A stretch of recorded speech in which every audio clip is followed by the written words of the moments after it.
everybody ready to go? Yep. Cool. Yep.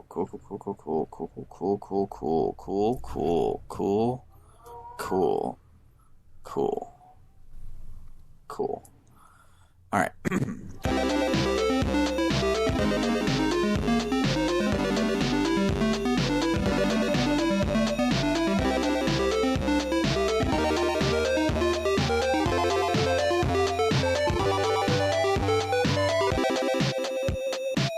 Welcome to RPG Book Club, the podcast where we play a little bit of a video game and talk about how it makes us feel. I am Sam Allman.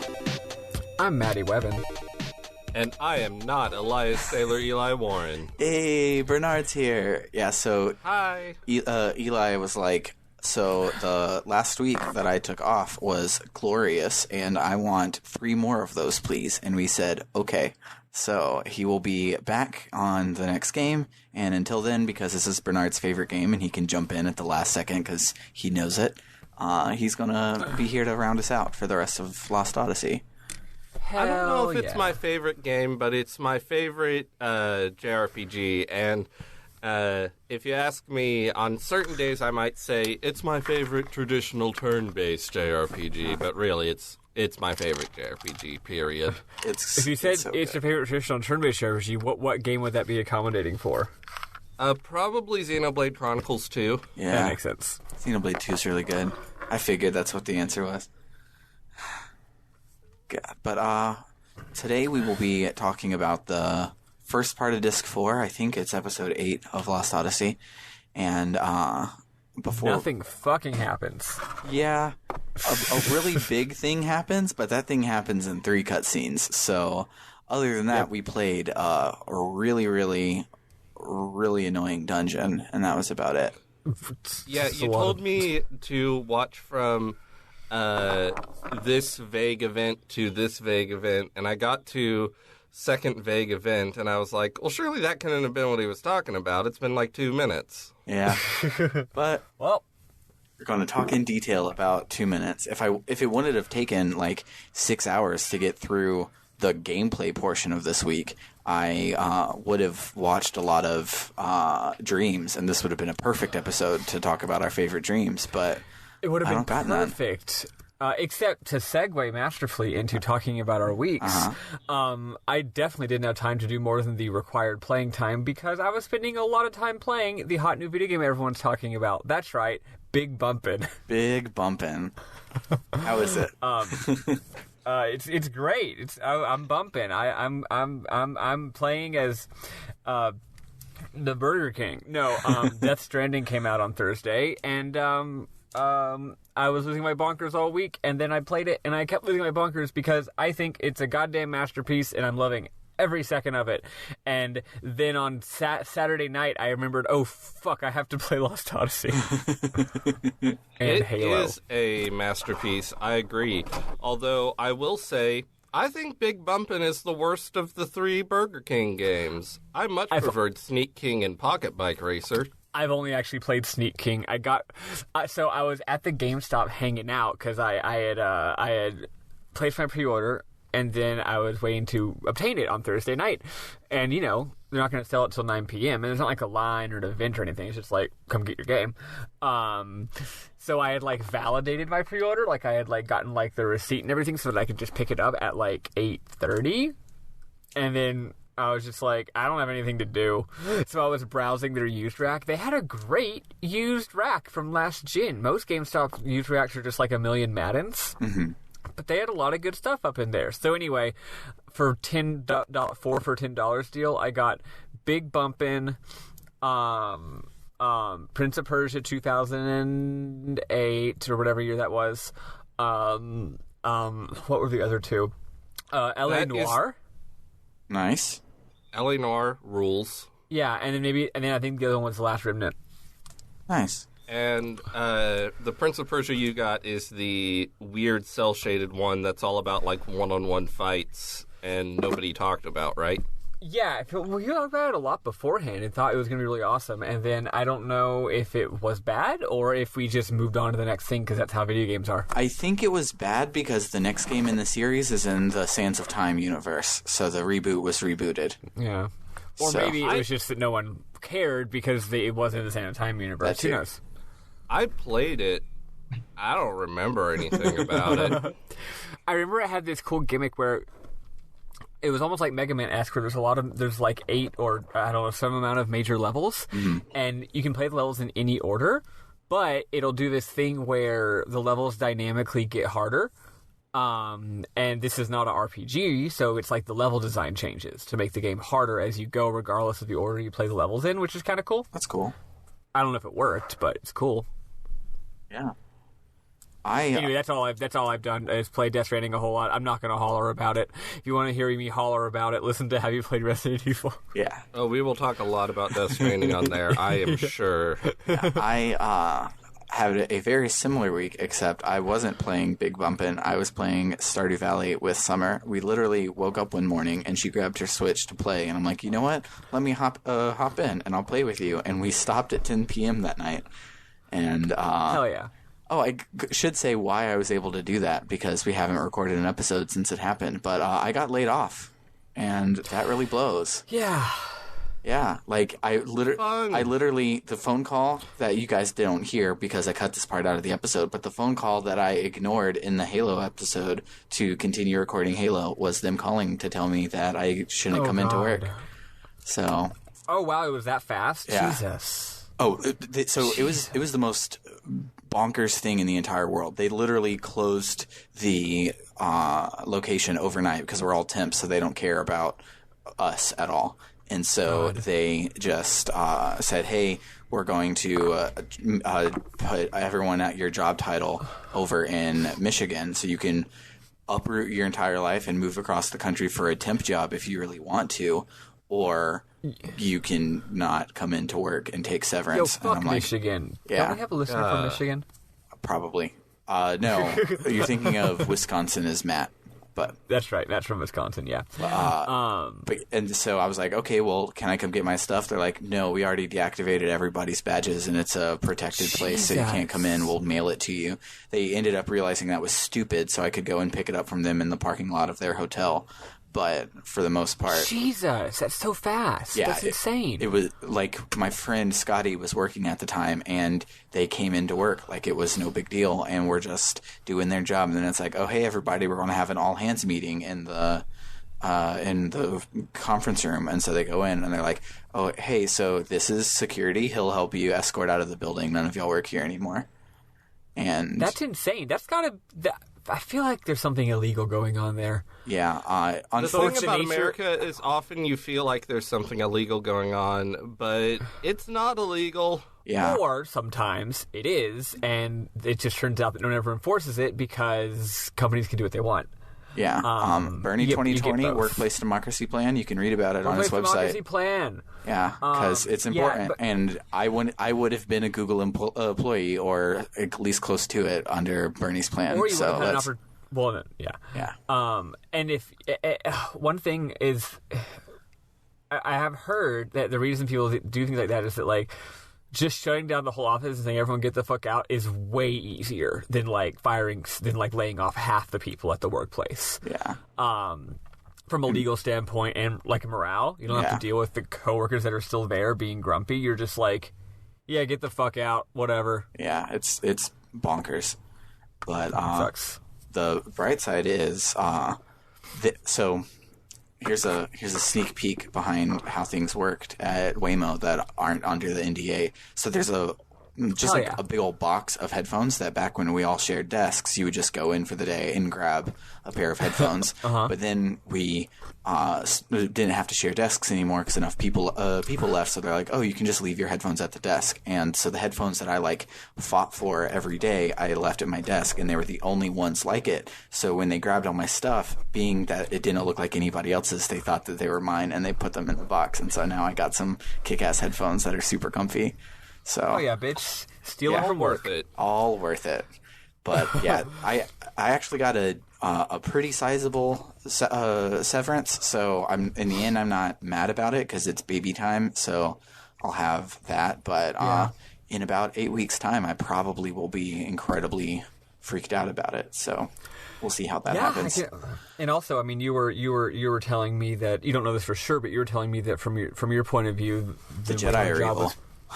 From your point of view, the Waymo job was probably about as much as you could get paid for a job here in Austin. Yeah, which is like gross, but I'll find something that'll at least keep one bill paid a month until we get the F out of here after tax time. So more like way less now. Good one. Hell yeah. But that's enough about that. Any more things that I complain about will probably be under an NDA. Though I can say that like the worst part about it is I spent so much time learning so many things. I actually had only finished a certain training on the Sunday before the Monday in which I did not work anymore. But so it's all super specialized, but it's all for Waymo's exact thing. And even if I went to work at like Uber or somebody that's trying to do the same thing, it wouldn't track. So I wouldn't be able to. It just was like all this specialized shit that now isn't helping me find a job, and it's gross. I hate it. But, hooray! But it's not gross. Lost Odyssey for the Xbox 360 video game console. Wait, we got to hear about Bernard's life. Oh yeah, he said Death Stranding, and I figured that's all he did. But a couple more things. I did Death Stranding a lot. Not as much as I expected, honestly. I've been interacting with it in a different way than I expected.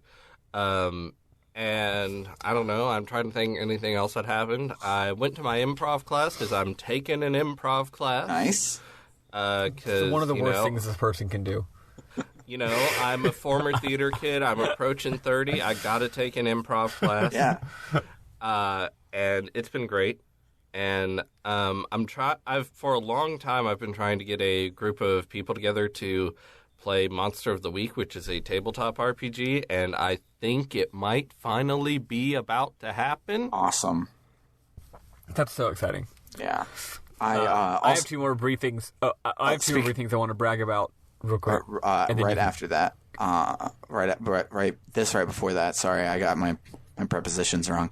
Go for it. My shout out to my tabletop group that's in our Discord, because that was the way I passed time during my boring as fuck job, and I don't have one of those anymore, so I probably won't be posting. But all of you listen, so this is my formal apology that I'll get back to it eventually.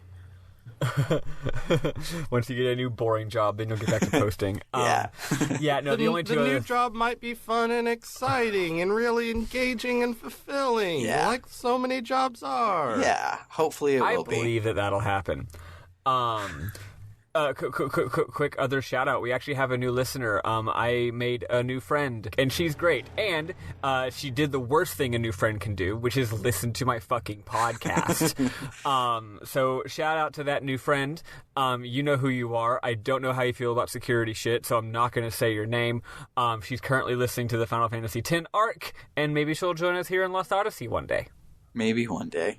She hasn't joined the Discord, but yeah, shout out to her. Also, I did wait in line for many hours to get my Death Stranding signed by the big man himself, Hideo Kojima, and also the other big man himself, Yoji Shinkawa. It was awesome. Nice. And Death Stranding is probably Yoji Shinkawa's best work ever. Oh, it is his fucking best work ever. Yeah. What's he do? I don't recognize the name. Character design. Cool. For the Metal Gear games, and also Zone of the Enders, right? Yeah. Here's the thing. He's a goddamn world-class character and world and mechanical, like mechanical designer, but it's funny because I guess you could say he's prolific, but he's just been doing Metal Gear games for the last 20 years. Oh, nice. Without much else. So now he's getting to really flex his chops. I mean, this is not a world that's based on real life, so it's like fucking everything in it is made up. It's great. Nice. Love it. We love to see Although it. what has always been Shinkawa's great strength is that, in Metal Gear games, usually people are just wearing camo. They're just wearing army gear. Yet somehow he makes that look super fucking cool and unique somehow he does and memorable. Fashion and characterization and uniqueness, even though they're just wearing very practical, pragmatic, real life clothes. And in this game, it's the same thing, but with hiking gear. Nice. You'll love but to there's see also it. some crazy anime stuff too. But yeah, that was our weeks. So now let's talk about Jansen and Ming's week, because it's spicy this week. God bless them. But yeah, let's listen to... sorry, go ahead, Bernard. Oh, I was just going to say, listening to this, I was so happy y'all liked Jansen so much, because, I don't know, when I started the game, I was like, I'm not sure about this Jansen fella, but he quickly became, like, one of my favorite JRPG characters ever. But y'all liked him right away, and I was happy to hear that. Yeah, he's great. I love him. Yeah, I was expecting to have to be like the Jansen defender. Like, no, you don't understand. He's just not. He's not just the other. He's not just the same old sleazy pervert scumbag. He's not just Junpei for the 100th time in a video game. Like, I swear this guy's great. But then I didn't have to defend him at all. Y'all were just like, no, he rules and we love him. Yeah, he's so great. But let's listen to, I think, the world map theme. I don't think I've used it yet. Bernard, you didn't edit. You listened. Did I use the world map theme yet? I don't remember what the world map theme is. It's the main theme of the game. Play it. Cool.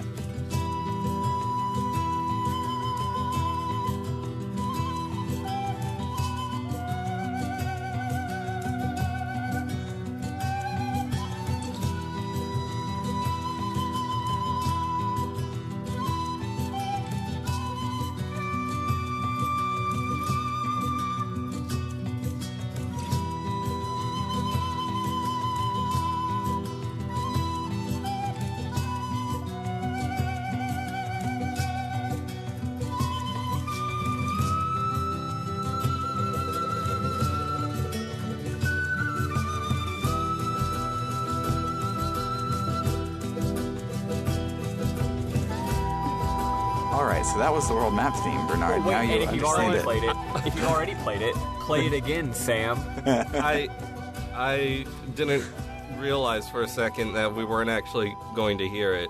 Yeah. When you started talking again, I was like, wait, you didn't play it. I was doing a bit.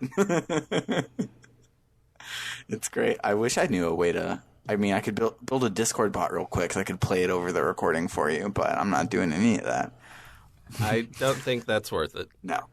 But, yeah, so, when we last left our heroes, we were escaping, the really, really hot ice cave, and, then we did so in our, submarine, which I was going to save this until later, but we might as well get it off in the open. Me and Maddie had a tiff last week about whether or not this airship could fly or not, because Maddie was like, it jumps. And I was like, no. They all said the word fly. So we start this week, and they're talking about how the jump function is broken. And I'm just like, God dang it, I guess Maddie was right. Except they actually mean fly again, because when you fix the jump function, it's an airship and you fly. So and they even said, they're like, press X to jump. And I don't know. I just feel like, etymologically speaking, the word jump implies that you go up, followed by going down. Yes. That's my opinion about the word jump. Well, I mean, when you fly, you go down eventually. Yeah. I suppose. But yeah, it was just like... having that tiff last week, followed by this week, was a total roller coaster. Where I was just like, it was such a roller coaster. I was like, I was right. Oh no, I wasn't. Oh, it was so good. But yeah, so we jump out of the burning cave, and we now get to explore the world map in its almost entirety. We still can't get past the cyclones, and we can't get past the ice flows. And I was like, are they really going to give us 2 more vehicles here on the last disc? And the answer is, not only are they going to give us 2 more vehicles in the last disc, they're going to do it in the next 10 minutes. What I love about this game is that you get like 4 different vehicles, kind of. It's 3, but then one of them gets upgraded, and you use them each precisely 1 time. Yeah. It's like beautiful. Aside from side quests, it's like the first ship, the slant nose, you literally use to get to Tosca Village. And you drive like across a bay. Like the first place I accidentally ran into was Tosca Village with the slant nose. You go to Tosca Village, then you get this vehicle, which you only use to go to the eastern whatever, and then I guess after that you go, okay, so you use it twice. Mm-hmm. And then the next vehicle... Well, no, because you upgraded at the Eastern Tribe, so then you have your second and a half vehicle to drive to... Numara. So you use every single vehicle one fucking time. Basically, having vehicles at all and a freely traversable vehicle world map is just a completely unnecessary flex. Yes. None of this was necessary. No, but it's great. Honestly, I think they could have taken out the whole there being a world map thing. Yeah. And it'd just be... like plot that happens, and then you just can pick new places from the map. Map they were screen. Already almost there. I mean, FF9 was almost there. FF10 was there, right? Yeah. Why they decided to roll it? I actually do like how this game is a weird combination of super modern FF10 style gameplay with a little bit more like making it old school, kind of for no reason. I actually like that, but it is weird and stupid. Yeah, it's great. So, if you're like me. You have an incredibly literal brain, and when they're like, head due south, I did so, and I ran into the cyclones, so then I turned around and was like, well, what do they mean by due south? And I looked everywhere, and I ended up driving around the entire continent and being completely lost, and like going into the one place. Yeah, and so I couldn't find it because they said there would be an inlet due south. And as due south is the cyclones, but a little bit southwest is an inlet that's just a fjord to look pretty. And I was looking all through that fjord trying to find some place to dive and go through it, and did not even see that a little to the southeast was a thing. But if you say due south, it better be due south is all I'm saying. But the entire island was due south. Yeah, I did. Did you want them to give you fucking degrees and shit? No, I just didn't want something that turns you around and faces you in the opposite direction to be the actual thing that's due south. If I just bumped off of it, I would find my way around it. But the cutscene turns you around in 180 degrees. What are they called? Degrees? Seconds? Seconds and minutes, I think. That's what time is called. Stupid. That's why. Idiots. You know who's fucking stupid? Sailors. Fuck all sailors. If you're listening to this and you're a sailor, fuck you. Maddie, that joke won't work. You know Eli never listens to the podcast. But yeah, so what I did do is I went to Saman and I sat through the god-awful auction house game to get my thing from Kent back so I could have more slot spaces. And that auction house game sure is bad. And I hate it a lot. I thought it was neutral. No. I didn't have any opinion on it at all. It would be neutral if it didn't have a max of 3 bids and didn't have the chicken or the old lady whose thing is that they bid at 1 second. So like a thing comes up that you want, so you bid on it, and then you're in a bid war with the other normal person there, and you end up using all 3 of yours to win, and then at the last second the fucking chicken will bid on it, and then you have to sit through all of the medicinal herbs that you missed, and you have to go through the entire list again before it comes back to the thing that you lost on to get the other thing, and it sounds frustrating. It was quite frustrating. I must have accidentally done it right without thinking or using my brain at all. And I mean, if I were playing this game, I would simply not miss the items in the first place. Yeah, that's what Maddie actually did, because the only reason I went back there was because I really wanted slot +3 that I had missed, because I had missed that side quest in Goatsa. That is a very important item. Yeah, especially because I got riggedy wrecked in this next dungeon. So let's actually talk about that dungeon. So first, so total filler dungeon. Actually, before we do that, there is a small cutscene on the Nautilus that I skipped over and I just saw. So they say that we need to go due south to the Eastern Tribe because they imbue items with magic, and we can steal a magic stone, shove it in our engine, and that'll let us get through all the cyclones. And then Ming uses her memories to the fact that she has her memories, she like jogs the memory of everybody else. So we have a shared dream cutscene memory where we are in the Hall of Mirrors, and the four of them were confronting Gungora, and they're like, "Come on, we gotta go." And Gungora's like, "Nah, I'm going to stay here. We're super powerful. I'm going to rule the world." And he's like, "Because we're here, magic energy keeps increasing, so I'm going to use that to be super duper duper powerful, and I'm going to beat the shit of everybody." And Ming says that was 30 years ago, right around when the magical industrial revolution started, which is definitely not a coincidence. Fun fact, I realize this is probably the best time to share this. There actually is an optional cutscene way back in Ura. Did you see it? Maybe. You have to be more specific than that. You go underground and find a secret cave and read Gongora's diary. No, did not do that. So, this is actually plot important and relevant to what you just said. It actually follows up on it, so I'm going to share right now. Remember, now that we have our boy Tolton, we can now go back to those weird monolith softs that we saw scattered around, and we can now get items from them. First of all, items are all great. One of them is like HP up 4, and it raises your HP by like, I don't know, like 700 or some shit. Anyway, so there's one in the Crimson Forest. That's the one I remembered. And then I also remembered that there was one in way back in Ura, literally in a courtyard to the left of Gongora's mansion. So I hightail it all the way back there to get it. And most of the time when you go to the monolith, you literally just get a single item. But this time, the monolith moves to the side and there's a staircase leading down. Ooh. And there's a whole little mini dungeon. And here's the thing. Turns out this is where our boy Gongora was in that one cutscene where he was like doing necromancy, that cutscene. Yeah. That's here. And you see his weird fucked up like instruments and stuff, and there's these magical like atrocity experiment. You mean like a cornet? That atrocity of an instrument? Yes. Yes, like a cornet. Or a fucking oboe. Yeah. Look, I'm sorry, Opalwist. It's not your fault, okay? It's Grant Kirkhope's fault.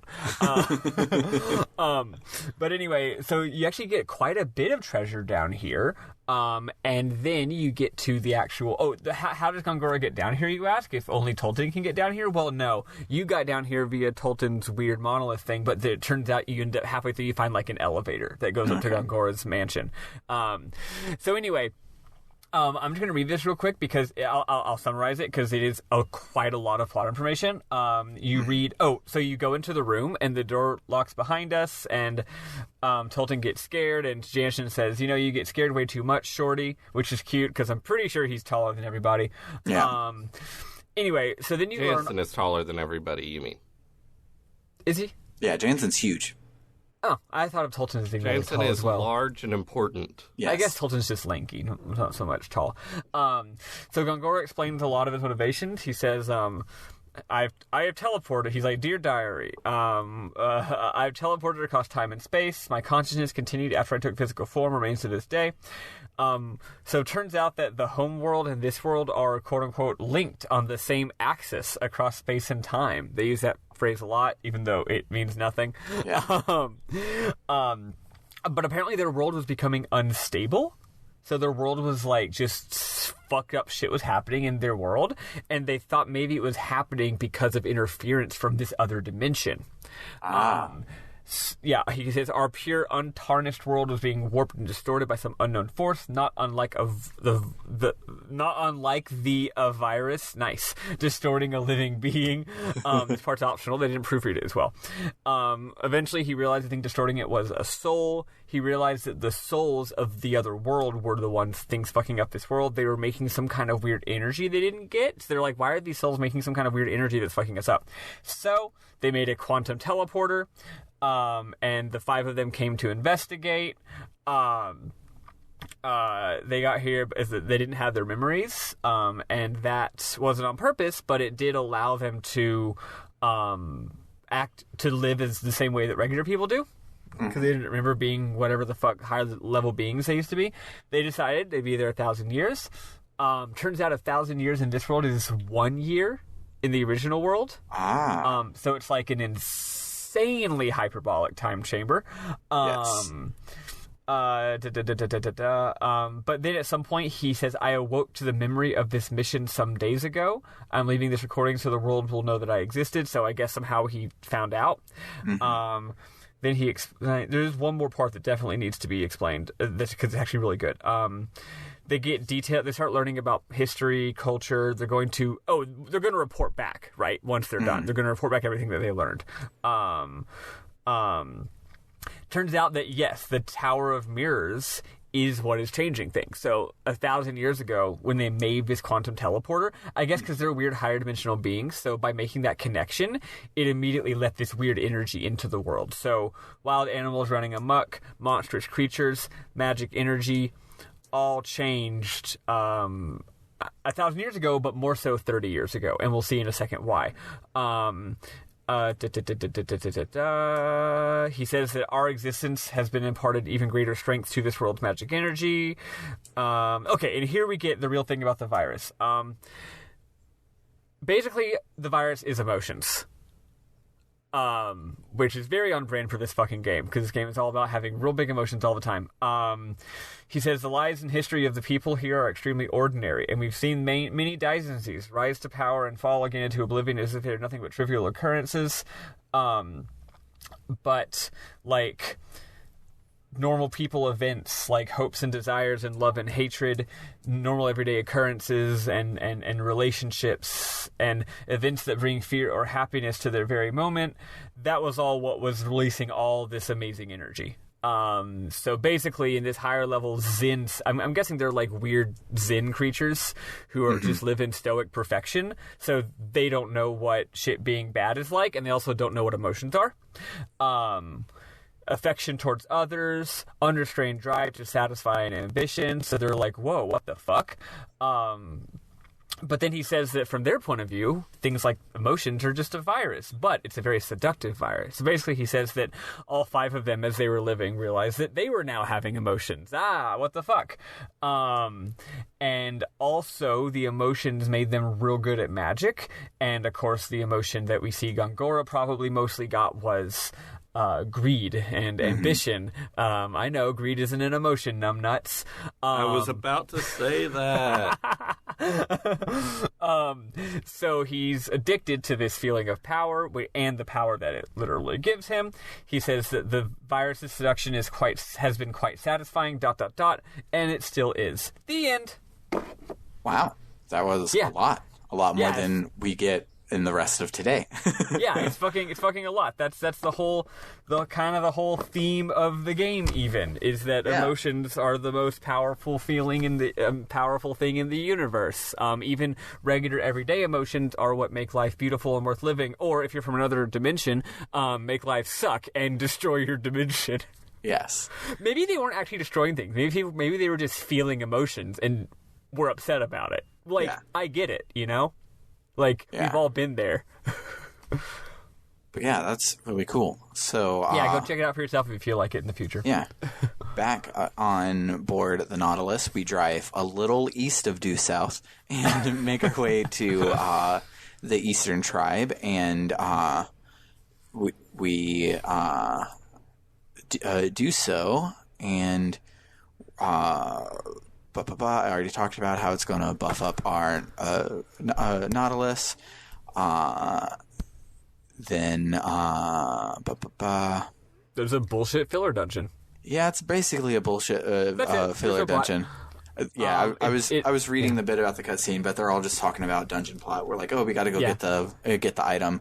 And what's really cool about this is Kefka's tower, but the mobs are really damn strong. So there's a brief bit in the middle where your party rejoins, and I had to grind for like 30 minutes to get everybody skill +3 and double SP and things like that, because the party split is family and not family, and that party split was not my normal split. Yeah, you don't get to pick the split. You have a 5-party and a 4-party. For me, it worked out fine, and I guess I was a little more leveled. So I was doing. You've been higher level than me for the past 3 or 4 weeks because you first but talked usually the about. game's harder for me anyway for no reason because I'm stupid. Yeah. But it because most of it was okay, but there was these 2 beasts that would work together, a fire beast and a water beast, that if they showed up, their just casual attack would just down a mortal, no big deal. Yeah.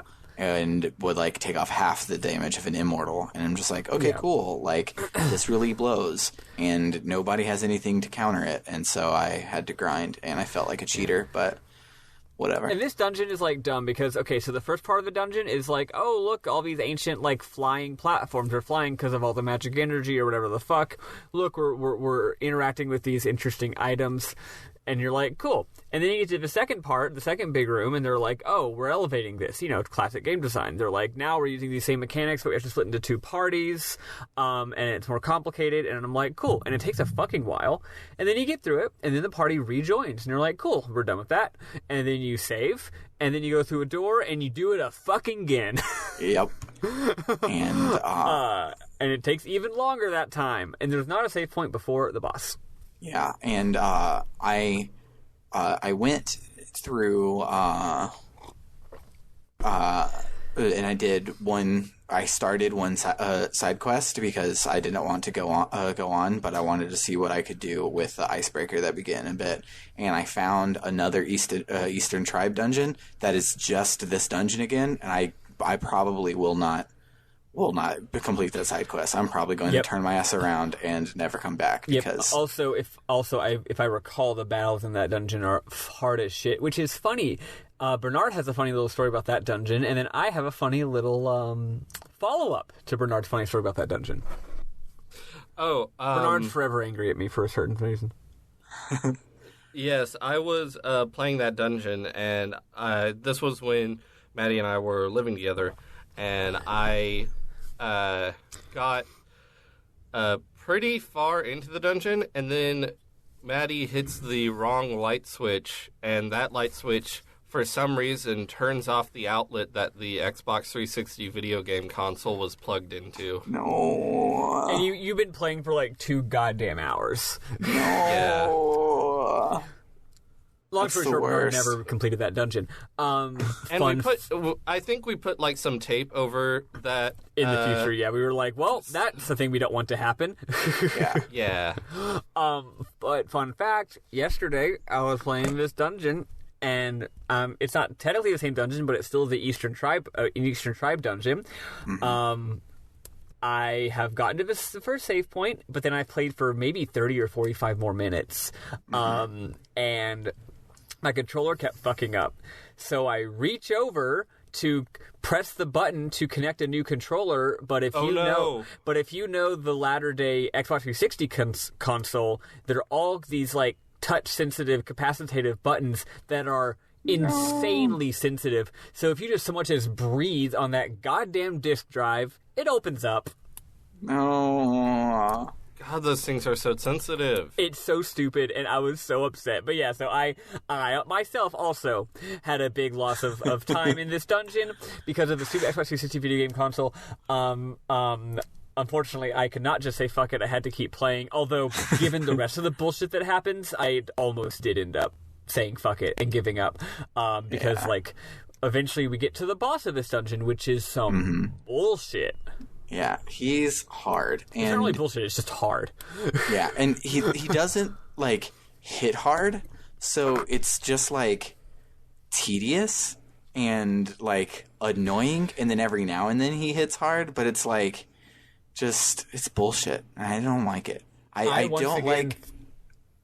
Go ahead. I hadn't saved since that save point because it's a ways back, and and you actually do unlock a Dark Soul to get back faster, but I hadn't used it. Once again, I forgot about this game. I couldn't figure out how to do it. I wanted to go back and save, but I could not figure out how to activate the teleporter because I'm dumb. Right. Once again, though, I forgot about how to use about this game's actual checkpoint system.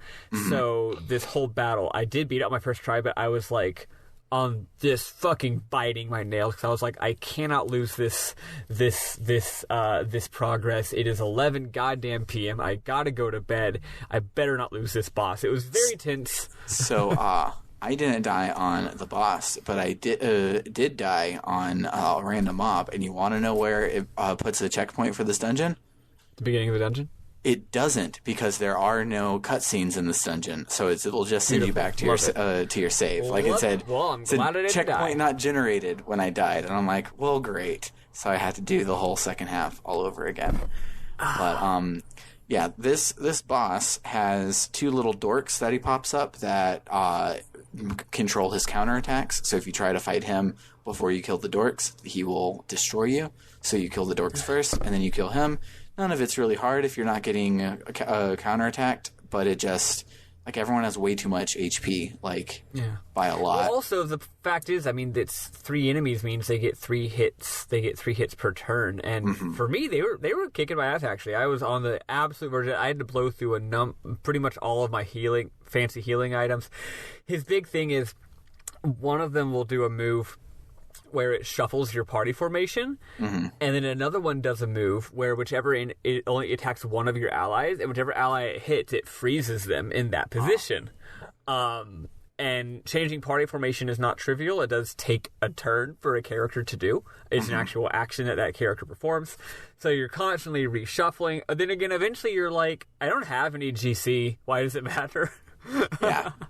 I never bothered with it. I only got hit with shuffle on the last turn of the battle. I got pinned in place a lot, but I just happened to get good RNG on that. But that is good.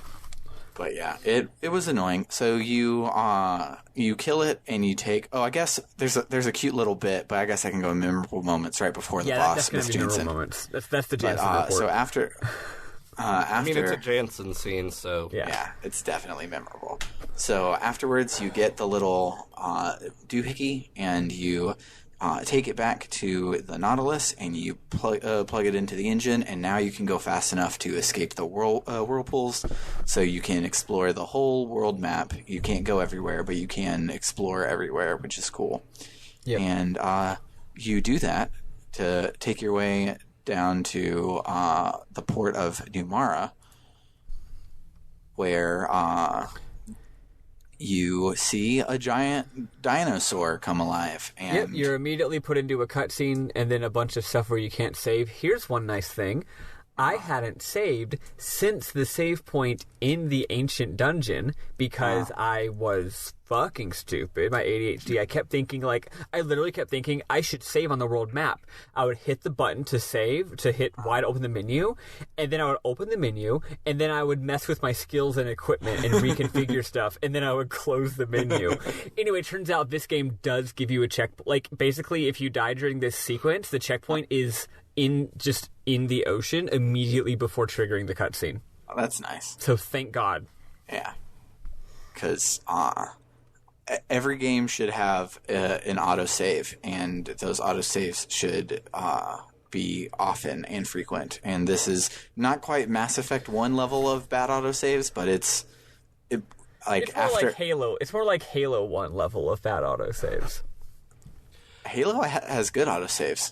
I really like Halo's autosaves. Halo 1's checkpoint systems don't work like half the time for me. Yeah, I really like it. Mass Effect 1 would be you do an entire dungeon and you die, and the autosave was landing at the beginning of the beginning of the world. One game that should not have autosaves is Nier Automata, just because the messages you get warning you that there's not autosave are hilarious. That's true.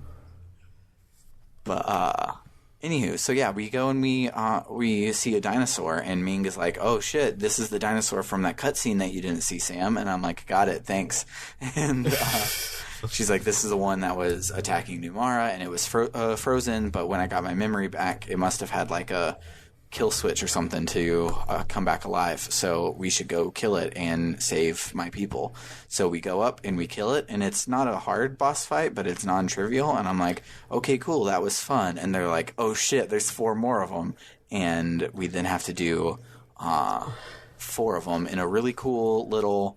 It's kind of like the thing in Final Fantasy VII where they're automatically advancing and you go to stop them, but it's way better than that. The only thing that stinks is what you can do is you can go to each of the dinosaurs and you can run away from these fights. They're not true boss fights. And so you go in and you can cast sleep, then he'll fall asleep and you can run away, and that'll stop him from moving on the world map. So then you can do that to all 4 of them and then pick them off one by one.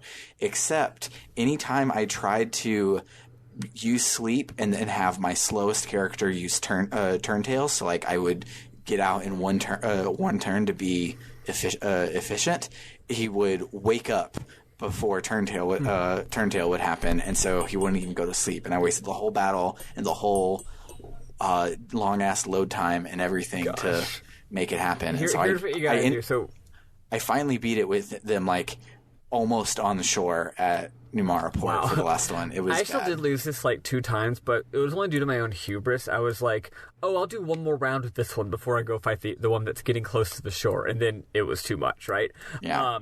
But no, so for the first time you fight these guys, I got absolutely demolished because one of their RNG attacks is like fired like demon breath or something. Mm-hmm. It does unimaginable damage to everybody, and it just uses it not every turn, but just constantly, right?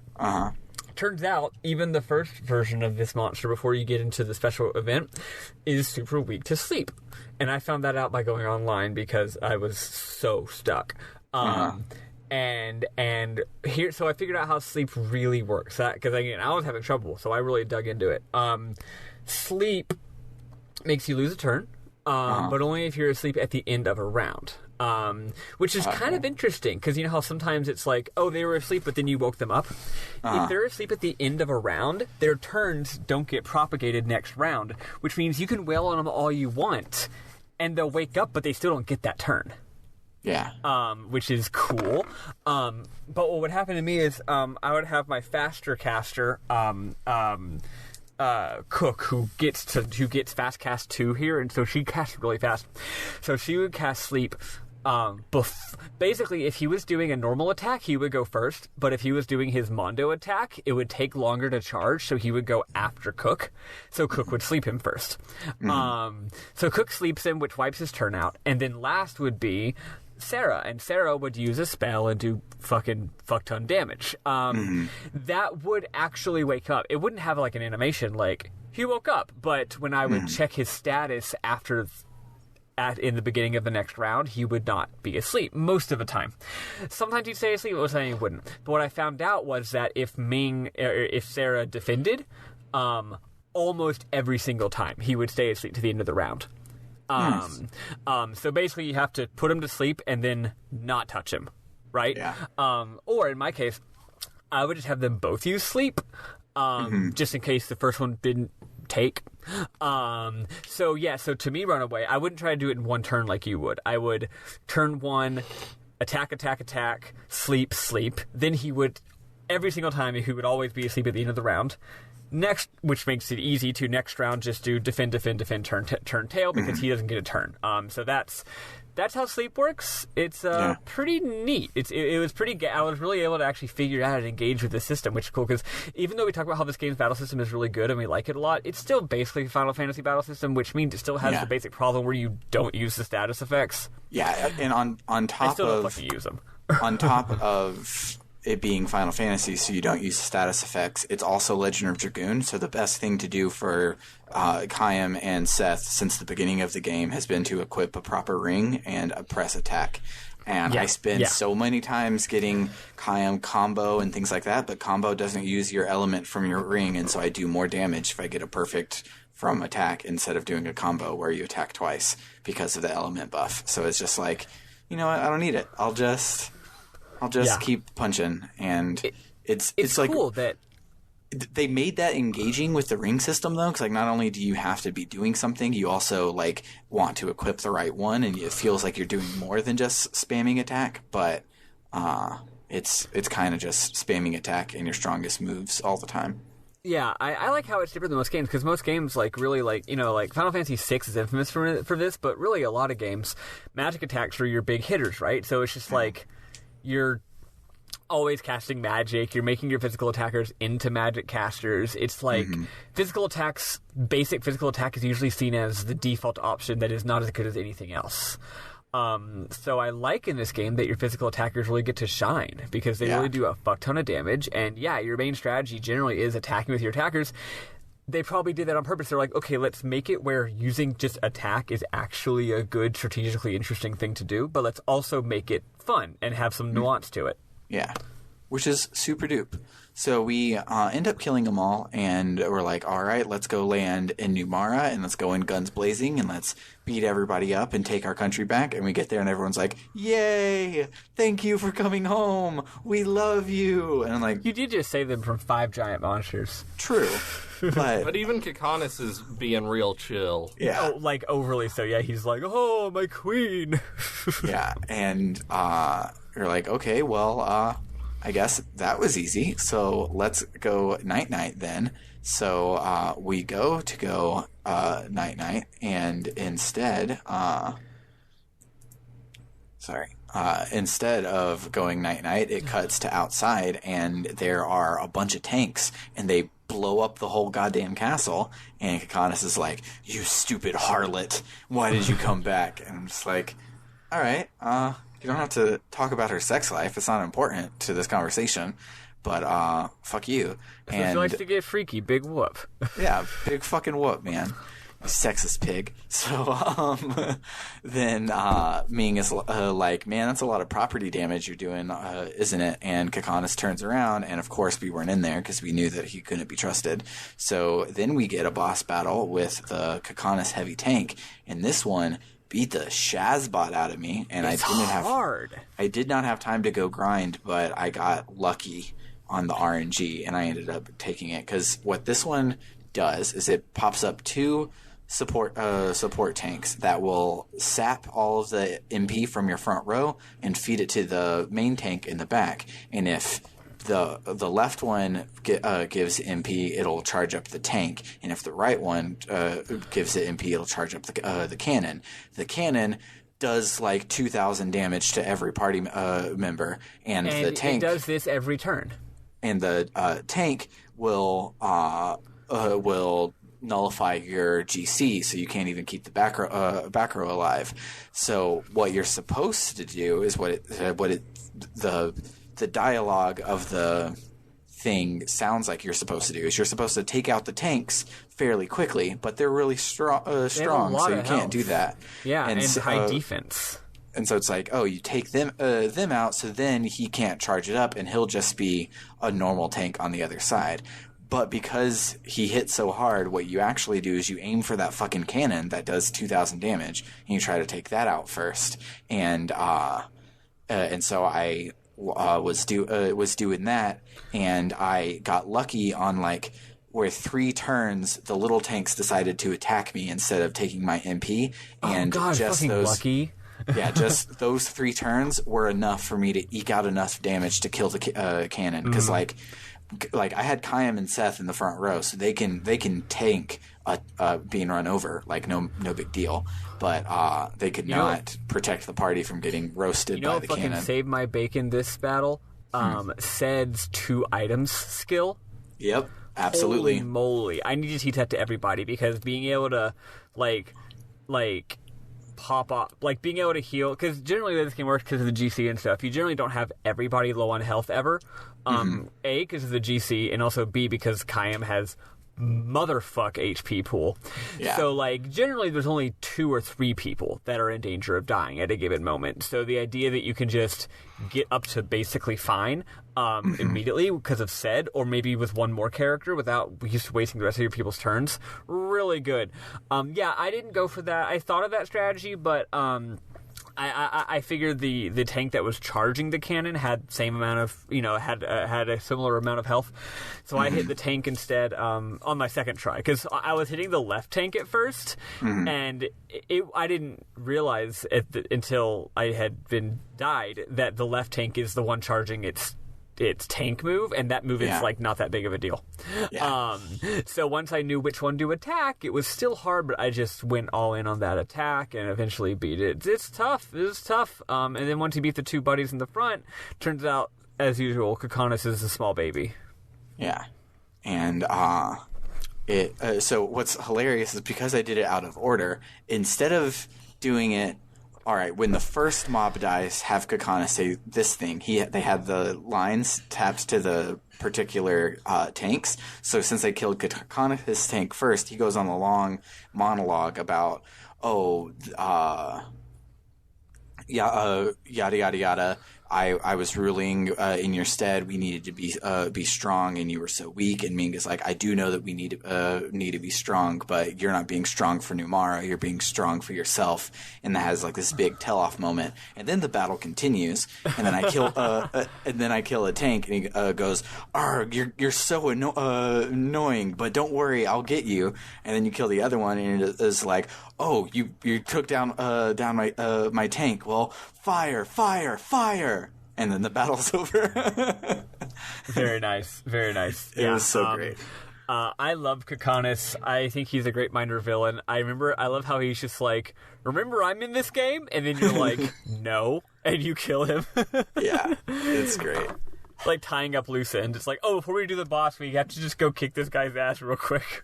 Yeah, and so then after the battle, Ming is visited by her ladies in waiting, which is hilarious because she's an immortal, so they're ladies forever waiting, and you can tell because the head one is like old as shit. And yep. I thought that was a great touch where instead of being like an old lady from a Miyazaki film. Yeah. And instead of being like, if you go watch Rain on the CW, all of the ladies in waiting are like potential queens. They're all about her same age, et cetera, et cetera. And these are just like, oh yeah, if you're 1,000 years old, all your ladies in waiting are going to be like 90. But Ming is like, so I have to go and see a man about a dog. So you guys are in charge. Don't let Kakanis do anything ever again, because military is bad, and I trust you guys to run it in my stead. And there's a small bit that I missed the exact wording of, but basically they were like, well, Ming, if we go and stop Gongora, are we going home or are you going to stay for Numara? And she doesn't answer at the moment. And after she leaves, Sarah asks Khaim the same thing, and Khaim does not reply. We don't know what he's going to do yet either. Yeah, so Khaim asks her with his very dramatic, serious voice if she's going to go back to Numara or go back to their home. And I forget exactly what she says, but she gives some cop-out answer. Yeah. Yeah, I do want to clarify a little bit. In one of these cutscenes, they specify something interesting, which I didn't say earlier just because it wasn't explicitly to being revealed yet, but at some point, it turns out that, that 30 years ago, what was happening was the mirror, activated, and the mirror was like, it's time to come home now. And the thing is, it doing that, I guess the idea was that the portal opened. That's what caused the Magic Industrial Revolution. Yeah. Because the portal opening, I guess, made tons of magic flow through the portal from this higher dimension into this world. Basically like the Zohar from Xenogears. So all along, this whole 1,000 years, there's been magic, but it opening, and also I think there's a little bit of an implication that maybe if they don't go home, things might continue to get even more magic will spill out. Like this gate's going to be open until they go home. Yeah. Because their time is up basically, and Gongora refused to acknowledge it. So that's why there's so much magic energy and everything's going crazier and crazier. Is because of this tower of mirrors that is trying to suck them in. Mm-hmm. So and now all of them have to decide when we finish our journey, what are we going to do? That's a decision they all are going to have to make. Yeah. So then we get to go and explore the city, and there's a whole bunch of side quests waiting for me, and I did none of them except for I played Twinkle Twinkle Little Star on the music boxes. But I didn't even get anything good, and it was annoying to do, but that's not important. So you make your way up to the port and go inside the White Boa, and as you're going up, the little Gungans from earlier are like, oh, hey, we finally got the slant nose back. And Seth is like, hey, you stole that from me again. And they're like, no, you stole it from us. And she was like, yeah, but it was mine. And says something along the lines of, if somebody drops their wallet, are you not supposed to bring it back to them? This is ours. Let us have it. And they're like, okay, fine, because the queen is there and she ordered us to. And so we dismantle the slant nose and put the engine inside the Nautilus, which now lets the Nautilus fly, which is awesome. And then we get aboard the White Boa and we take it because it is an icebreaker. And in some small cutscene around here, we talk about how the Grand Staff. It's literally the next cutscene. So, or not cutscene, NPC dialogue on the way to the next cutscene. So when we get on the White Boa, they're like, all right, so when he was building it, it was at the Sea of Baus recharging. He used it to nuke Gotza. It probably needs to recharge again, so let's go back to the Sea of Baus, and that's probably where it is, and we can stop them from there. And but at that moment, you're controlling Jansen for some reason. And so you go around and talk to everybody, and they're like... little bit of a Legend of Dragoon situation again.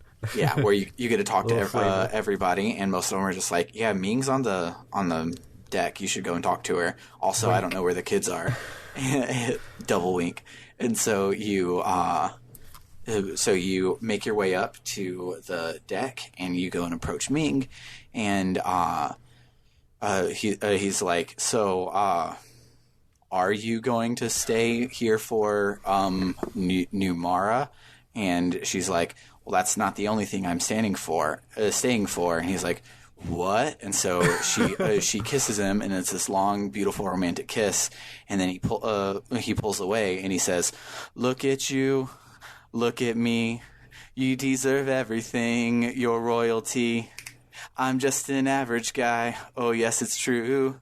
I know just what to do when it comes down to me and you. I hate to have this happen the way it has to happen. What I thought was perfect magic was a perfect mismatch, and I think I owe it to you to set you free, 'cause you will be better off without me." And she goes, "Shh," and kisses him again, and it's hot, and also Monster High reference, in case you're wondering. I mean, he says a lot of stuff in between the two kisses. That might be in there. Yeah. He just sort of, like, babbles for a while. Yeah, he babbles a lot, and he does say things like, no, you're royalty, I am an average guy, I can't do this. And she goes, you mean queens aren't allowed to love? And that's when she kisses him again. But I believe the first thing he says is he, like, turns to the side and he, like, dramatically holds up his hand in front of his mouth to, like, as he would to block the sound or whatever, and he says, "A bum like me?" Yeah. It's so silly. It's so good. It's great, though. I'm sorry to ruin this great moment with a Monster High reference, but okay. I'm a dad. I have to. Also, shout-outs to whoever wrote the Monster High Boo York soundtrack. I can't find who did it anywhere, but it's a hella good album, and it's for some throwaway kids movie. So, shout out to you. You're a real one. But cool. Yeah. So they kiss, and it's great. And then we all know what has to happen next. Yeah. So then. As he stops, he's like, "Wait, I think I heard a giggle." And so he turns around and he's like, "All right, come out, kids. We know you're there." And so then, as Jansen, you could explore again, and then you find Cook and Mac, and they're just like, "I think she likes you," and it's the cutest fucking thing. And then Cook says something like, she's basically just like, she looks at Ming and is basically just like, "Him." Right. And she's like, and yes. she's like, yes. Yeah. She's so like, good. Absolutely. Yeah.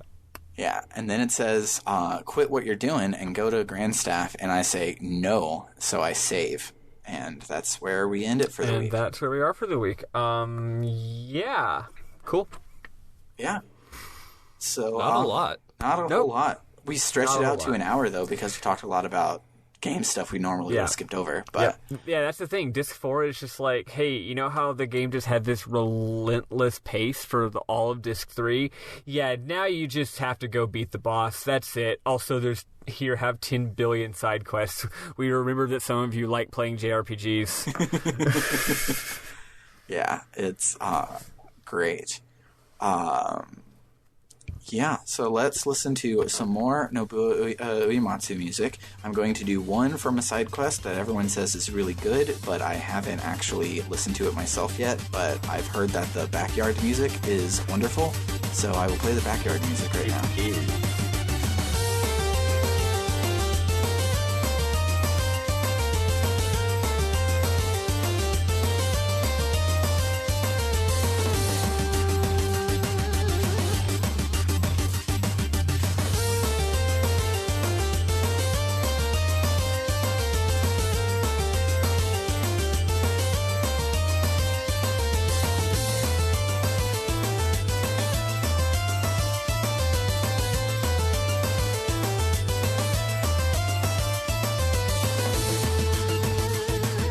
So, memorable moments. We will start with our guest, Bernard. What was your favorite part about this week, or stuff we've missed since this is your first episode? Well, I just watched the movie for this week because, I wasn't going to play 30 hours or whatever to get back. But especially because you asked me, 15 hours before we were going to record. So I watched the movie of what y'all played this week, and so when they first are going up to get the stone from the Eastern Tribe, the stone they're going to stick in the engine, yes, there's this great little scene where one of the kids, I forget which, runs forward to go grab it, and everyone's like, stop, no, don't do it. And then Jansen runs forward and is like, I'm an expert in stoneology. This is literal line. And he grabs it, and then a giant monster appears, and you have to have a boss fight because it's the end of a dungeon. Yeah. And then after they beat the boss... Oh, go on. And I don't know what their plan was. They're going to have to grab the thing, and the monster's going to appear, but... And then after the boss fight, Jansen goes to grab it again, and as he puts his hand on it, Ced and the kids are like, boo! And he freaks out, and then they're laughing, and it's a great moment. I want to comment on that scene real quick, which is that what's cool here is that it shows that Jansen is stupid, yes, but he's also extremely brave. Yeah, and Seth actually brings it up because she turns around and is like, "Look, he did all of this to help us. Tolton, you need to be more like Jansen," which is really cool. And in my next memorable moment, we also see him be brave, which is when they go back on the Nautilus after getting the stone. Yes. Cook is like, "Hey, cool stone, can I hold it?" And Ced is like, "Be careful, it'll explode if you drop it. Here, catch." And he throws it at Tolton, and Tolton fucking curls up, and it bounces off his head, I think. I forget if it goes past him or if it actually hits him. And then Jansen does this dramatic action dive to catch it, and everyone's like, "Why the fuck didn't you catch it, Tolton?" He's like, "He said it was gonna explode." Yeah. One thing that's cute is I thought there was going to be a reveal at the end of this scene where Ced's like, "Yeah, I was just messing with you. It's not going to explode." That doesn't happen. Yeah, I love that. I still think he was messing. I still think he was messing, but he doesn't say he was messing. So it's cute. Yeah. I love it.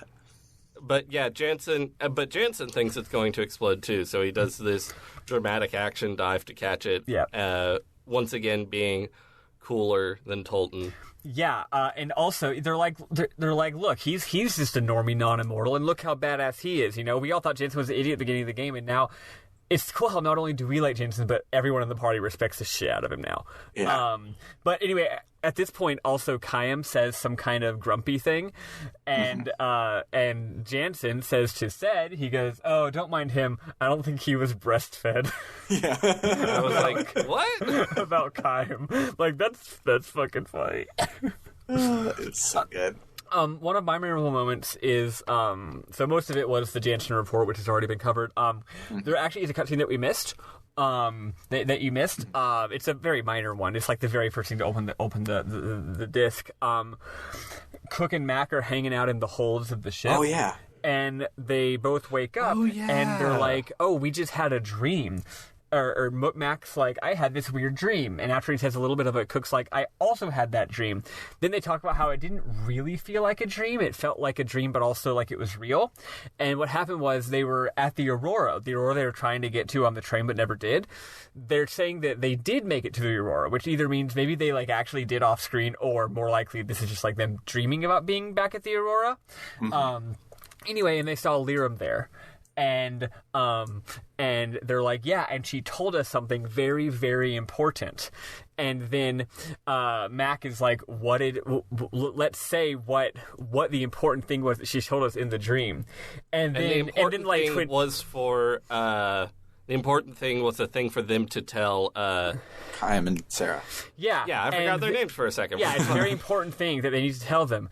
And then, like, in Twin Peaks, they're like, wait, I forgot. No, I'm just kidding. Sam, there's a hilarious bit very early in Twin Peaks where literally Cooper has, like, the second episode, just a dream where in the dream they straight up tell him who the killer is. And then he wakes up and immediately calls the sheriff and says, Sheriff, I know who the killer is. And then he comes over the next morning for coffee, and he's like, okay, who is it? And he goes, I forgot. Which is just the best shit. I love it. But yeah, so that's basically what happens. Anyway, no, what she said was she said thank you. She said thank you to Chaim and to Sarah. And then she talked also about how she loves her kids and was glad that she got to see them again, blah, blah, blah, blah. It's a sweet scene. And during this scene... Yeah, go ahead, Bernard.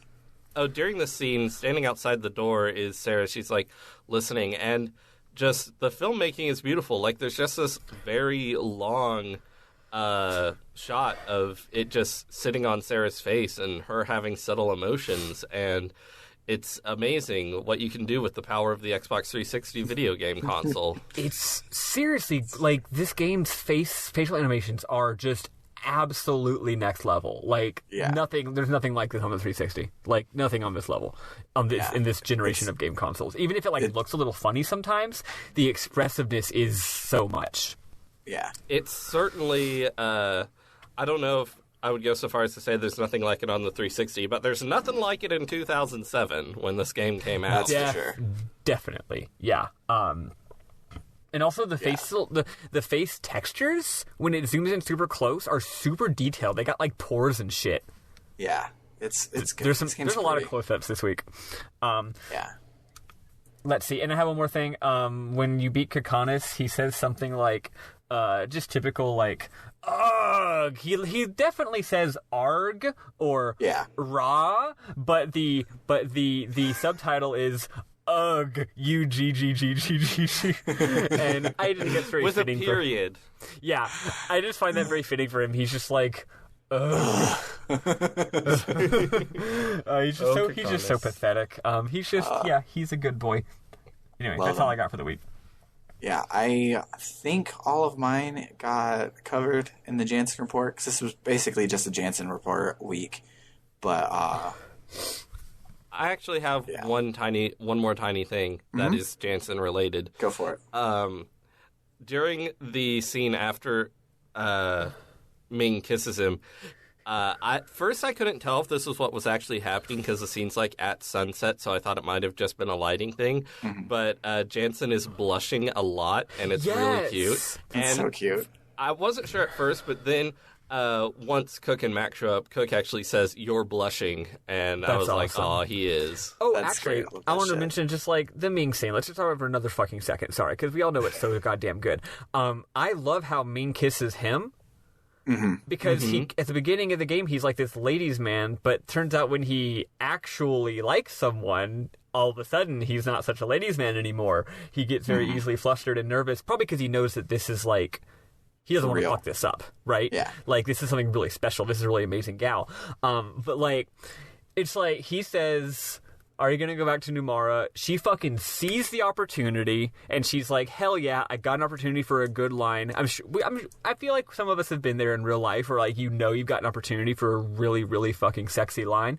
Oh yes, and you're like, "Hell yeah, they just set that up." So she says it, and then she turns towards him, and she just like slowly walks towards him the whole time, making like sexy eyes at him the whole time. And it's cool because the whole game, he likes her, and now she's just like, no, fuck this. I have overcome any queenly inhibitions I may have. I know what I want. I'm fucking going for it. And it's really, really good. Also, the kiss is well done. It only happens for like half a second before it cuts away, which is important because video games are hard to do kisses. But they do a really good job with it. It wasn't I think Drakengard has a really bad kiss early in it. Am I remembering that correctly, Maddie? Is that the game I'm attributing correctly? But there's some game where like it's like a big important plot moment where there's a kiss by the bad guy to the girl you're trying to save, and it's just like somebody shoved two paper mache heads together. And are you thinking of Final Fantasy X? No, that one is pretty bad, but I wasn't thinking of that one. And there's a shot of it cuts to a side shot of them that pans up from the ground, and like because he's so goddamn tall, she's like on her tippy toes. Her heels are like lifted up off the ground, like holding on to him, kissing him, and it's so good, man. It's just really fucking good. The romance is so believable, and both characters are so sweet. And they both. I totally see why. Well, I see why he loves her because she's extremely hot and smart and talented and is a queen. But I totally see why she loves him too. Yeah, it totally tracks. Yeah. I mean, we all love him. Yeah. It's so good. I love it so much. I just remembered one more tiny memorable moment. When they're going into the Eastern Tribe thing, I forget what Ced says, but there's this long cutscene that we didn't talk about because it's just explanation for the filler dungeon. But Ced says something, I forget what, but Seth grabs him by the ear and like twists his ear, and he's like, fuck. And Max says, moms are like that. And his voice is so cute.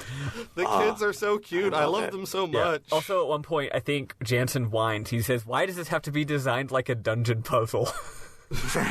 He actually says that. And then there also was a bit, it's some throwaway, I can't remember what it was, but Jansen says something, and this might have even been last week, but I feel like I just saw it. And Cook like kicks him in the shin, and he goes, "What are you, related to Seth?" And it's great. Yep, love that shit. This game's good, guys.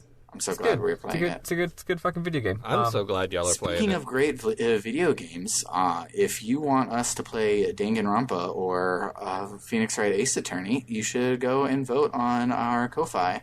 Right now it is tied, so you could be the swing vote because next week we're calling it. So this is your opportunity to go and vote.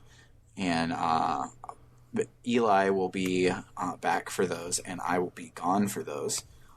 Because I will be getting ready for baby time.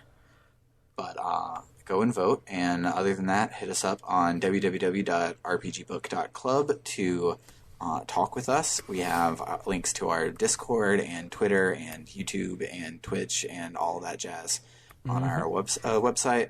I think I'm going to put the JRPG canon on hold because I want to do something real stupid and play every Digimon game, which, for the record, the first good Digimon game came out in 2015. The first Digimon game came out in 1998. So I want to just play all of them and talk about all of them and what worked and what didn't work and stuff like that, just as a little deep dive. And then I'll get back to Skies of Arcadia eventually.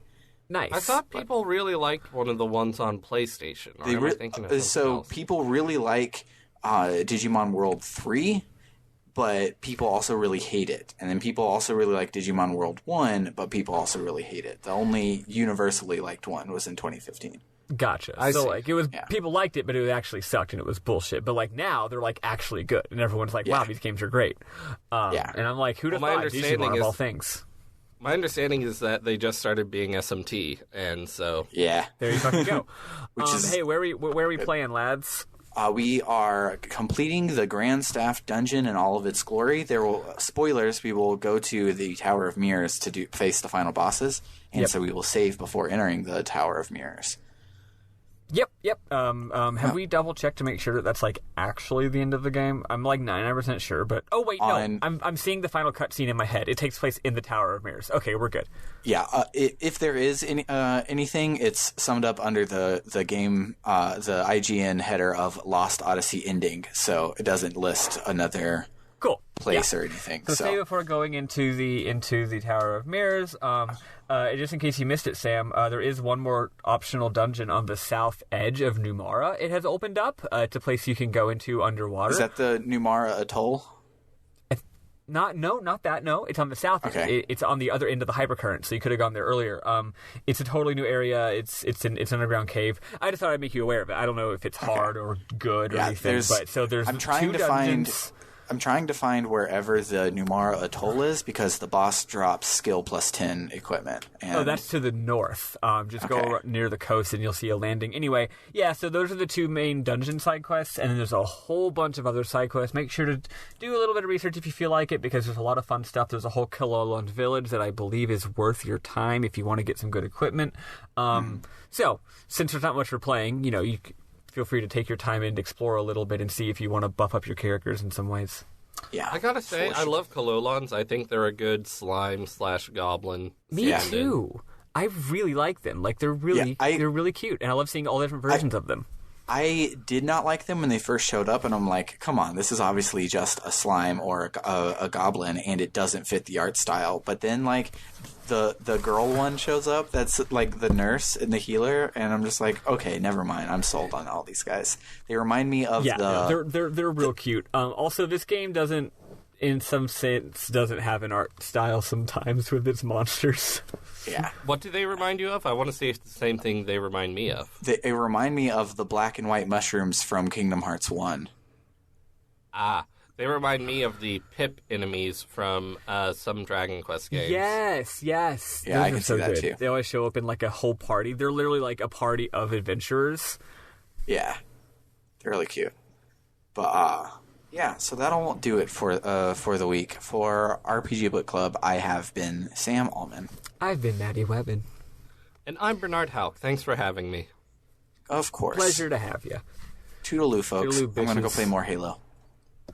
I've got to get back to playing Death Stranding on my PlayStation 4. No, that's not true.